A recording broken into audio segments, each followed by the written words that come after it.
Well, ang sinasabi ng survey na si PBBM daw, ang presidente natin, is involved. 48% of the respondents are saying involved siya. Alright? 48%. Tapos, Martin Romualdez, involved or benefited at 78%. Of course, Saldico, alam na natin yan. And then Sandro Marcos also came out, no? Part dun sa apat na mga involved doon na pinaniniwalaan ng mga tao. Ano masasabi niyo doon? Alam mo, yun na yung sinasabi, di ba, ang dami natin nakikitang link analysis na yung mastermind hindi pinapakita, usually may question mark. Pero alam na ho ng taong bayan kung sino yung mastermind. Hinihintay lamang nung taong bayan, yung leader magsabi, alam mo, nagkamali ako, pinirmahan ko yung budget. Alam mo, nagkamali ako, discretionary ko yan. Alam mo, nagkamali ako for later release, inaprubahan ko.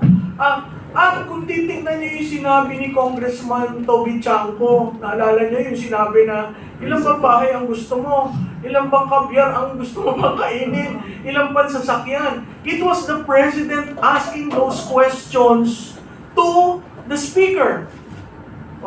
Ngayon, ibabalik ko naman doon sa, nag-release ka ng 12 kontratista. Yun ay part ng diversion. Kasi kinontrol nila yung development ng narrative na yon. Dito lang tayo sa 12 kontratista. Bakit yung 12 kontratista? At pag tinignan mo ulit, dito lang tayo sa Bulacan. Kaya hindi ko maintindihan bakit Bulacan ang ginawa niyong example. Bakit probinsya ko, Oriental Mindoro, ginawa niyong example? Abay, walang kaso. Di ba, walang kaso yung mga politiko doon. Ang mga district engineers lang ang naipit. Ang tanong ko, ba't hindi sinama ang Ilocos Norte? Kaya tinatanong ko yan sa BFF ko. Kayo na sabi na hindi, siya ang nagdala ng anti-corruption, siya ang nakipaglaban, siya lamang ang presidente. Hindi ba dapat kung ikaw ang presidente, ano mong titingnan sa distrito mo? Sino ang hindi nila sinasabi, most of projects are in Ilocos Norte. Done by a mayor, he supported in 2025. Kalaban sa pinsan niyang si Michael Kiyon.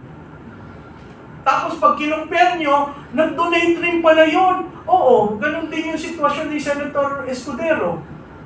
So kung may nag-donate, at lahat naman ho ng kontratista, nag-donate yan sa mga kandidato. Yun ho yung realidad ng politika natin. So kung ikaw ipipik mo lang ito, at ito excuse, hindi ba may pinapaboran ka? So kung titingnan nyo ho yung mahiya naman kayo campaign, nung ginawa yung mahiya naman kayo campaign, it was to deflect, ialis ang ilaw sa presidente at ituon sa iba. Kaya nga yung mga politiko nagbubulong-bulungan hanggang saan ba tayo, baka umabot sa atin, no? Kaya ako, doon na lang sa probinsya namin, hindi ho ba yung napunta kay Arnan Panaligan ay isang parking na hindi niya alam, pero ginawa ng district engineer? O bakit ho? Saan ho natin nakuha yung impormasyon na yon? Si Congressman Toby Chanco, nagsabi, parking Sagasa. Galing sa kanila yon. Ako yung nagtrabaho sa Kongreso, ngayon wala ko naririnig yan ng parking at Sagasa. Parking, walang pakialam ang congressman, nakapark lang doon, kikita ka ng 3%. Sagasa, sasagasaan ka doon para kung anong project na gusto. So hindi yung totoo yung mga sinasabi na si Presidente nga ang nag-umpisa nito eh. So ang tanong ko, kung si Presidente nag-umpisa, hindi ba si Presidente rin ang pumirma ng budget? Hindi ba sa implementation ang Presidente ang nag-direct sa DBM? Ilabas nyo na yung Notice of Cash Allocation. Ilabas nyo na yung SARO. Diba? May karakter doon sa Blue Ribbon na sinabi nakakuha ng 100 million I think or larger. Pumunta lamang sa kalihim ng DBM. Na-issuehan ka agad ng Notice of Cash Allocation. Ang tagal nun, bago lumabas ang Notice of Cash Allocation. So, ako, ang sinasabi ko lang, doon sa tanong ni Rob, ang taong bayan ho, hindi tanga.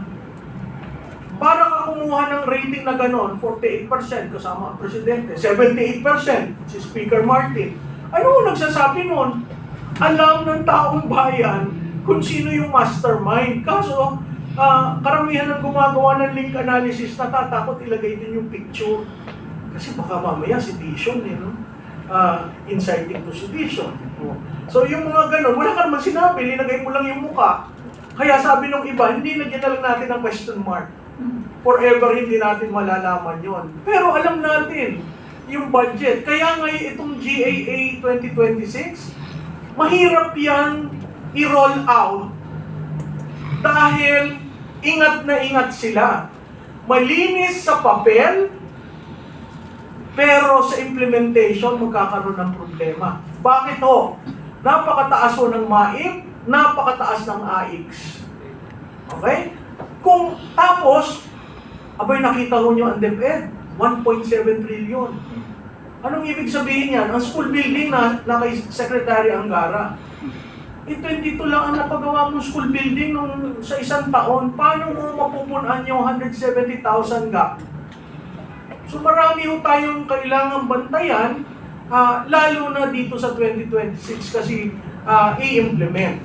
Ako lang, Rob, ang parati kong call sa Supreme Court, desisyonan nyo na ho yung 2025.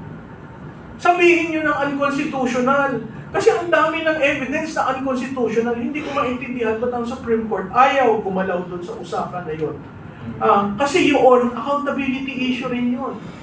Pero mo nawawala, 1.7 trillion for the past 3 years. 1.7 trillion. Imagine nyo yun kung ganong kalaking perang nawala. Grabe. How do you feel about it as an ordinary citizen, Ma'am Penny? Nakakatawa. Hindi na ako nalulungkot eh. Sabi na nalulungkot eh. Dahil talaga yung, alam niyo yung salitang kalye, ako batang Santa Cruz eh, Maynila. Lagi sinasabi, ang Pilipino, pinangangakuan, eh, ito mga spoiled brat to, gusto nyo pa matupad. Di po ba?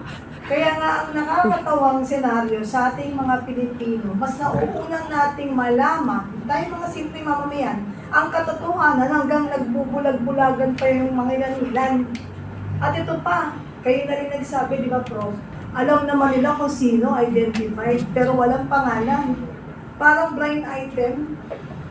Pero itong mga marites na nasa harapan natin, alam nila kung sino. Alam niyo ba? Ha?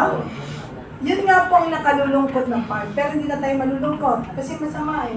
Lagi tayong malungkot. Di ba? So this time, kailangan manawagan tayo sa mga matataninong taong nakasiper pa rin ang bibig. Bakit? Tumatagal yung sinasabi nilang proseso. Yung prosesong yan, walang patutunguhan yan hanggat nagbubulag-bulagan ang maalam. At nagiging bingi yung mga nakikinig na mas maalam. Di ba? Anong say-say ng iyong talino? Pwede natin yan itago. Pero hanggang kailan pag wala na ang Pilipinas sa mapa? Lugmok na po ang ating bayan. Kaya nga, sabi nga nila, maraming maalam, may dahilan kung ba't nananahimik. Pero dapat hindi lahat ng maalam tahimik. Kaya pasalamat sa mga ilan nila na nag-voice out. Sabi nila, shout it out without reservation. Bakit? Kasi kahit kailan hindi mo sila mapiplease dahil alam nila hindi ka nila kaalyado. May mga pleasers pa rin ng mga mangilang-ilang officials that they thought na hindi sila maaalis because hindi sila kumakalaban. Hindi naman ito pakikipaglaban para sa personal na laban. Ito ay pakikipaglaban para sa ating bayan na umiiyak, nagdarahop dahil sa mga sunod-sunod na mga pangyayari na magpahanggang ngayon ay wala pa rin tayong nakikitang kalunasan. Sabi, bago magpasko, bago matapos ang taon, may makukulong. Mas dumadami pa po yung nakaline up na dapat ikulong. Baka pagdating ng araw, bago maaksyonan, wala na pong pwesto. Dahil, ultimo yung pinto ng kulungan, hindi nila alam paano nila nabubuksan sa dami na nakaline up na dapat makulong. Po ba? So kayo po sa ating mga viewers po dito sa live podcast, kung meron po kayong mga idea, mga komento, ito po ay meron tayo pong laya na bigyan niyo kami ng parang mga punto na pwedeng maging guide namin para mapadali yung mga gusto ninyong marinig. Kasi solution is already nakalatag. Yung mga ibang nagsasalita, patuloy na nagsasalita. Yung mga gusto makinig, nakikinig. Pero ang tanong, ito ba ay magkakaroon ng freedom para magkaroon ng gawing batayan sa mga nangyayari na kahit natatakot yung iba na maging witness or mabigyan ng pagkakataong makapagsalita pero takot nga rin sila dahil baka mamaya hindi pa natatapos yung sinasabi nila, nakaposas na sila. Kasi katulad nga ng sinasabi, katulad ngayon, pag tuwing bubuksan ko, meron kinakasuhan. Pagkatapos yung totoong may kaso, siya pa yung nagko-complain. Di ba? Tapos saan ka nakakita? Merong kakasuhan na isang vlogger na alam naman nating antay sa mga nakaupo. Pero saan ka nakakita, nagre-reklamo yun, pero nakaupo siya sa upuan ng pinakamataas doon sa kung saan departamento ng gobyerno siya nagpunta para magreklamo. Di ba? Updated ba kayong lahat? Yes. Okay, tama. Sabi ko sa inyo, mga marites yan. Di ba kahapon yun?